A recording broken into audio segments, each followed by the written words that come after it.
Miqueias capítulo 6. Poderíamos dizer que ficaria faltando, né? O capítulo 6 e o 7. A última pregação minha foi até o 5. Mas existem pontos aqui no texto 6 e no 7 também, que é quase uma repetição do que já foi lido, exposto, pregado nos outros capítulos. Eu quero ir do verso 1 ao 8 do capítulo 6, depois pularemos para o capítulo 7, verso 18 ao 20. 6, do verso 1 ao 8, depois capítulo 7, 18 a 20. Diz o texto sagrado: Ouvi agora o que diz o Senhor. Levanta-te, defende a tua causa perante os montes, e ouçam os outeiros a tua voz. Ouve, montes, a controvérsia do Senhor, e vós, duráveis fundamentos da terra, porque o Senhor tem controvérsia com o seu povo, e com Israel entrará em juízo. Povo meu, que tenho feito? E com que te enfadei? Responde-me, pois te fiz sair da terra do Egito, e da casa da servidão te remi, e enviei adiante de ti Moisés, Arão e Miriam. Povo meu, lembra-te agora do que maquinou Balaque, rei de Moabe, e do que lhe respondeu Balaão, filho de Beor, e do que aconteceu desde Sitim até Gilgal, para que conheças os atos de justiça do Senhor. Com que me apresentarei ao Senhor e me inclinarei ante o Deus excelso? Virei perante ele com holocaustos, com bezerro de um ano? Agradar-se-á o Senhor de milhares de carneiros, de 10.000 ribeiros de azeite? Darei o meu primogênito pela minha transgressão, o fruto do meu corpo, pelo pecado da minha alma? Ele te declarou, ó homem, o que é bom e o que o Senhor pede de ti, que pratiques a justiça e ames a misericórdia e andes humildemente com o teu Deus. Capítulo 7, verso 18 a 20. Quem, ó Deus, é semelhante a ti, que perdoa a iniquidade e te esquece da transgressão do restante da tua herança. O Senhor não retém a sua ira para sempre, porque tem prazer na misericórdia. Tornar a ter compaixão de nós. Pisará aos pés as nossas iniquidades e lançará todos os nossos pecados nas profundezas do mar. Mostrarás a Jacó a fidelidade e a Abraão a misericórdia, as quais jurastes aos nossos pais desde os dias antigos. Amém. Amém. Senhor, venha nos ajudar. Somos falhos, pecadores, mas precisamos ter o nosso coração temente ao Senhor. Venha ao nosso encontro, Senhor, e nos abençoa. Nos leva a conhecer a Tua palavra. Traz arrependimento a todos nós. Que o Senhor seja glorificado. Assim oramos no nome de Jesus. Amém e amém. Que Deus seja honrado. Podem assentar-se, meus irmãos.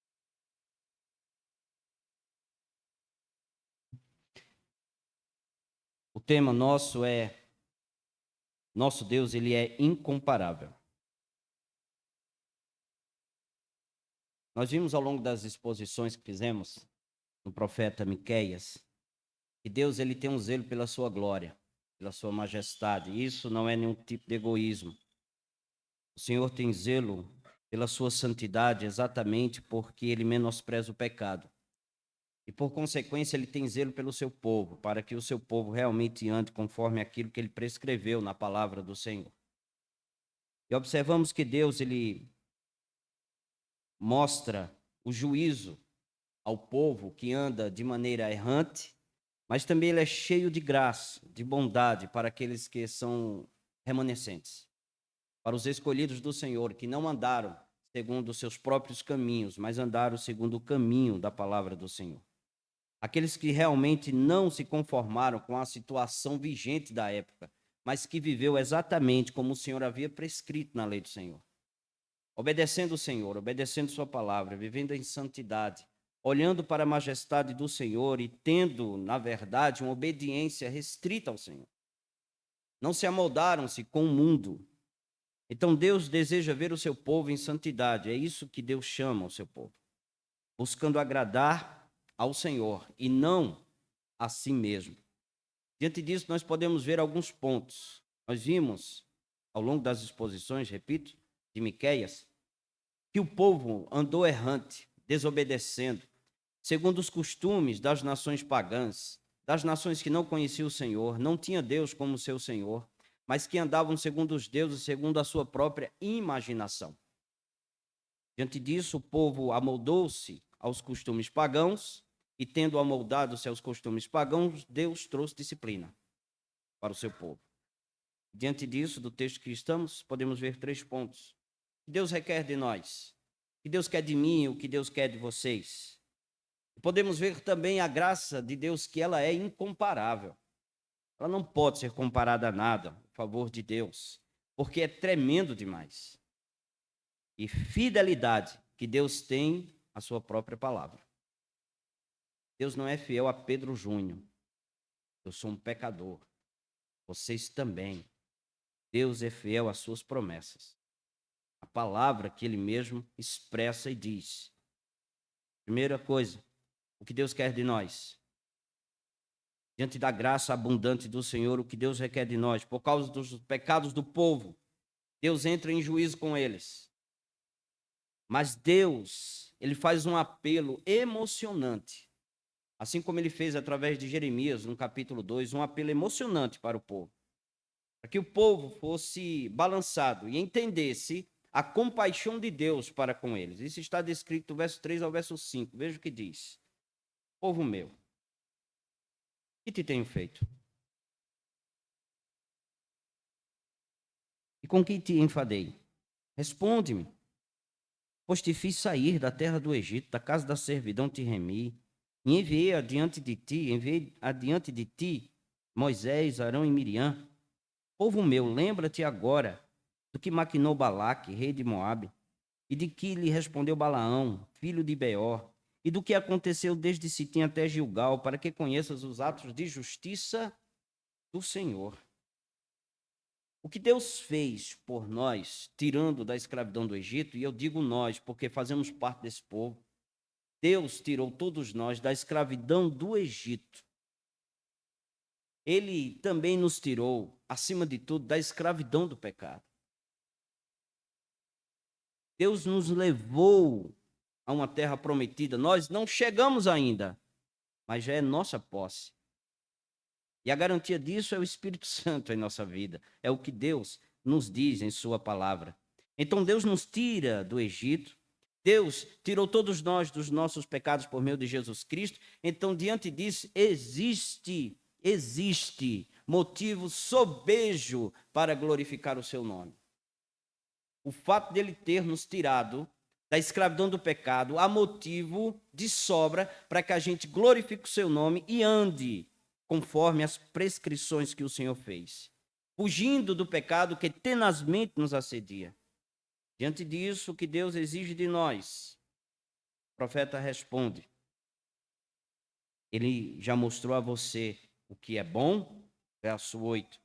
O que Deus queria não era nada misterioso, mas estava revelado em sua palavra. O que Miqueias está dizendo aqui é, na verdade, uma repetição do que Moisés disse no capítulo 10 de Deuteronômio, verso 12 e verso 13, dizendo o seguinte: e agora, Israel, o que é que o Senhor requer de vocês?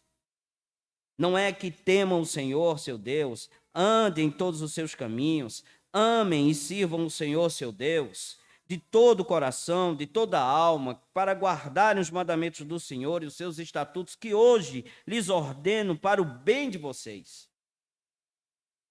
Eles sabiam que deveriam fazer, que já estava na palavra do Senhor. Eles deveriam que era para obedecer a Deus. Essa resposta do Senhor ao povo vinha de uma argumentação deles pelos sacrifícios. Eles estavam dizendo: Senhor, nós sacrificamos os animais, como o Senhor ordenou que fizéssemos. Está aí descrito no verso 6 ao 7. Veja o que eles dizem: com que me apresentarei ao Senhor e me inclinarei ante o Deus excelso. Virei perante ele com holocaustos, com bezerros de 1 ano. Agradar-se-á o Senhor de milhares de carneiros, de 10.000 ribeiros de azeite. Darei o meu primogênito pela minha transgressão, o fruto do meu corpo, pelo pecado da minha alma. Senhor, nós estamos sacrificando como o Senhor mandou que fizéssemos. Mas aqui está o ponto e a chave que serve para nós. Não adianta você sacrificar animais e viver a vida no mundo como você quer. Eles estavam se corrompendo juntamente com os magistrados, eles estavam se corrompendo como os profetas, como os sacerdotes, que vendiam o seu ministério por dinheiro. Os magistrados davam sentenças que não eram corretas, eram corruptas, o que nós estamos vendo hoje. O povo estava envolvido com toda essa pecaminosidade e vinha sacrificar animais diante do Senhor. Vocês que estão aqui pensam que só pelo fato de estarem de manhã e à noite no culto, lendo a palavra, vindo com a Bíblia, orando aqui juntamente com os irmãos, cantando, vocês podem viver lá fora do jeito que vocês quiserem?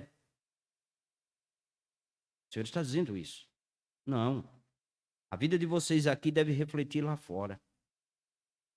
A vida que nós temos aqui de comunhão, de amor, de graça, de ouvir a palavra, de ler a palavra, ela deve reverberar lá fora. Qual o problema dos israelitas de fazerem sacrifícios? O problema era que os sacrifícios eram sinais da promessa de Deus para um sacrifício muito maior, muito mais excelente, muito mais sublime, muito mais completo, que era o sacrifício de Cristo. Eu acho que Miqueias ficaria alegre em ver o que João Batista disse do Senhor. Eis o Cordeiro de Deus que tira o pecado do mundo. Esse é o nosso Cordeiro Pascal. Esse é o nosso Senhor. Nós devemos ter um coração, na verdade, voltado para o Senhor, em reverência diante dele. As palavras do profeta aí no verso 8, veja o que diz. Ele te declarou ao homem o que é bom, e que o que é o Senhor, e que o Senhor te pede de ti, pratiques a justiça, que ames a misericórdia e andes humildemente diante ou com o seu Deus. Nas palavras do profeta está resumida a lei do Senhor. As tábuas da lei que eram divididas em primeira parte para adoração a Deus e a segunda parte com relacionamento com o seu povo. Está descrita exatamente aqui: praticar a justiça e amar a misericórdia. Praticar a justiça é praticar a lei, praticar a palavra, ser justo, ser correto, amar aquele que deve ser amado. Cuidar, na verdade, de refletir a majestade de Cristo em nossa vida. Então, a ideia de justiça também, ela tem como tratar as pessoas bem, de maneira justa, de maneira correta, dando a elas o que lhe é devido. Uma pessoa que pratica justiça é alguém que trata os outros corretamente, com respeito, com integridade. Mas antes disso, ele obedece a Deus. Antes disso, ele pratica a palavra do Senhor. Antes disso, ele vive para exaltar o Senhor e desejando agradar o Senhor em todo o tempo. Já a segunda parte, amar a misericórdia e amar o nosso próximo, é quase a mesma coisa. É um amor fiel, um coração cheio de bondade para com o próximo. Significa olhar para os fracos, significa olhar para aqueles que precisam, que necessitam, com o amor de Deus. Não dar aquilo que eles merecem, porque eles não merecem nada, como nós também não merecemos nada, mas dar aquilo que eles precisam. Andar humildemente significa uma vida totalmente dependente do Senhor. É um estilo de vida que busca glorificar a Deus em todos os ambientes da vida. Dependendo do Senhor na família, na escola, na igreja, no trabalho, em todos os ambientes em que a gente possa andar, nós devemos viver dependendo do Senhor, andando humildemente.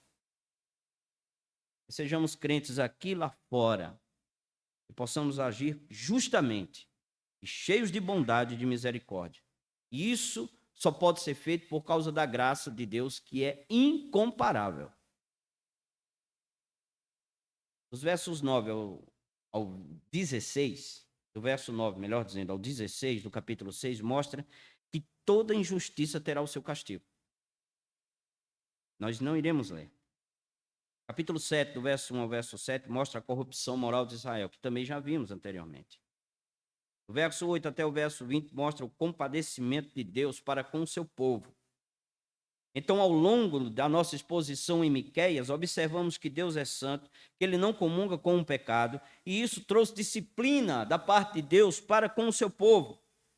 Grande parte do livro descreve o julgamento do pecado de Israel. Nossos primeiros pensamentos deveriam estar voltados para Deus e sua santidade.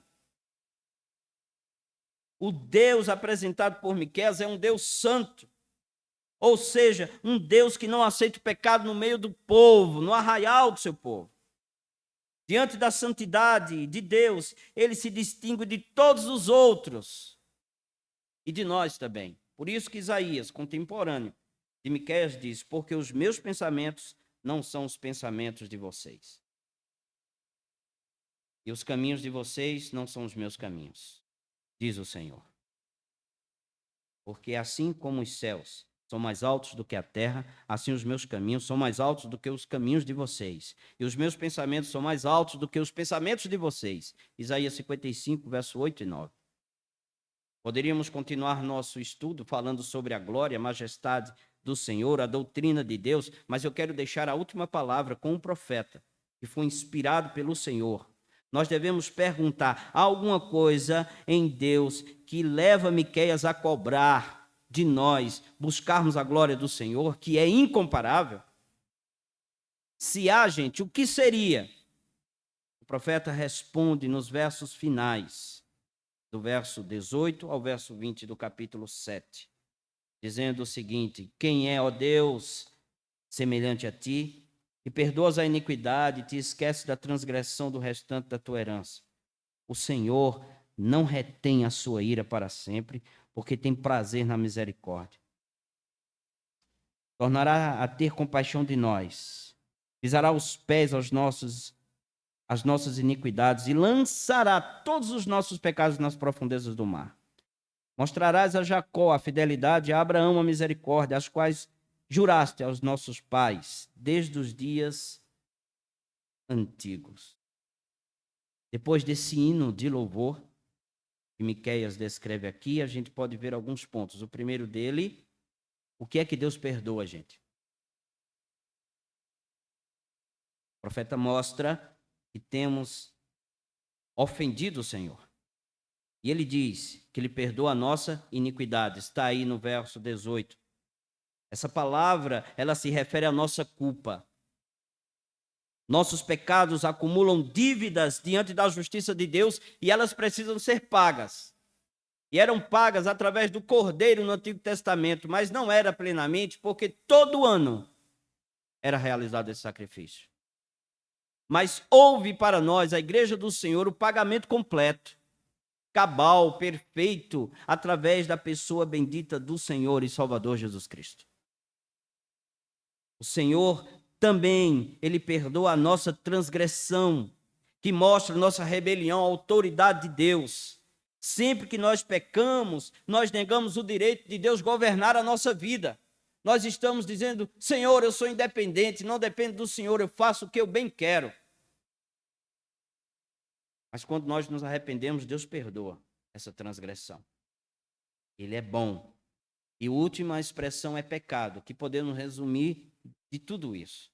Pecado é a perversão ou mal em nossa vida. É uma perversão generalizada no nosso corpo, na nossa alma, na nossa vida e em toda a sociedade. Como o Senhor é rei e é criador de todas as coisas, ele não pode tolerar o pecado. E ele olha do céu e vê pecado no meio de nós. Vê pecado em sua criação, a ponto dele dizer: não há justo, não há um sequer, não há ninguém que entenda, não há quem busque a Deus. Todos se extraviaram e se fizeram inúteis diante do Senhor. Mas Deus perdoa. Basta crer, invocar a pessoa bendita de nosso Senhor e Salvador Jesus Cristo. O que é perdoar, meus irmãos? É tirar um fardo, um peso de nossa vida. Quando, não vou dizer menor, mas quando crianças, nós andávamos com uma bolsa, né? Com livros, caderno de 20 matérias, magro, e aquele peso assim. Vinha nosso pai, nossa mãe, nosso tio, nosso professor, nosso amigo, e tirava aquela bolsa das costas da gente, e era um aquilo ali. E até a gente corria. É exatamente isso, perdão. Deus tira um fardo de nós. Deus nos liberta.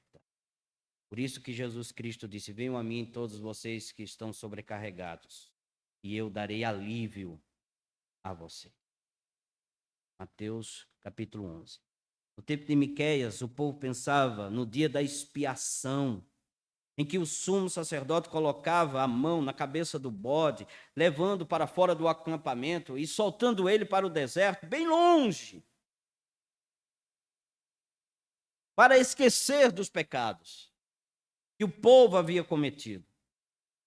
Deus não brinca com os erros, com os pecados, com a ofensa que é dirigida a ele. Mas ele providenciou um sacrifício na pessoa bendita de Jesus. É o único que cumpriu as obrigações pactuais de Deus. O Novo Testamento aplica tudo isto na cruz de Cristo. Toda essa majestade que Miqueias está escrevendo cumpre-se na pessoa bendita do Senhor e Salvador Jesus Cristo. Por isso que Paulo diz aos Colossenses o seguinte: cancelado o escrito de dívida que era contra nós e que constava de ordenanças, o qual era prejudicial, removeu-a inteiramente, cravando-o na cruz. Colossenses 2,14. Essa transferência significa imputação. Foi imputado a Cristo as nossas transgressões, mas as nossas transgressões não conseguiu deter o Senhor. Ele é santo e Deus confirmou isso, o seu Pai, ressuscitando ele ao terceiro dia. Mas também a justiça dele foi colocada em nós. E hoje nós temos a justiça que não é nossa, mas é a de Cristo. E andemos em justiça. É o que Paulo diz. Aquele que não conheceu o pecado, Deus o fez pecado por nós, para que nele fôssemos feitos justiça, segundo aos Coríntios 5, verso 21. Acho que Miqueias ficaria alegre, repito, em ver o que João Batista disse. Eis o Cordeiro de Deus, minha gente, o Cordeiro de Deus é Cristo. Esse é o nosso Cordeiro que foi imolado, morto. É exatamente o que Isaías diz. Todos nós andávamos desgarrados como ovelhas, cada um se desviava pelo caminho. Mas o Senhor fez cair sobre ele, sobre Cristo, a iniquidade de todos nós. Isaías 53. Outro verbo aí, usado por Miqueias, é esquecer. Né, que está no verso 18. Quem é o Deus semelhante a ti, que perdoas a iniquidade e te esquece da transgressão do restante da tua herança? Deus não esquece, gente. Por causa do amor compassivo de Deus, Deus não exige uma retribuição do seu povo rebelde.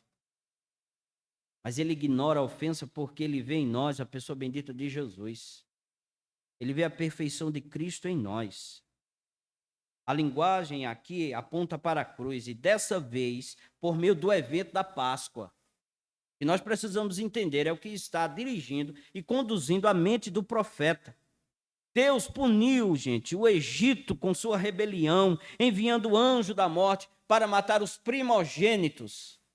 Mas todos aqueles israelitas que mataram o cordeiro, todos já sabem, e colocou o sangue na vega da porta, foram poupados.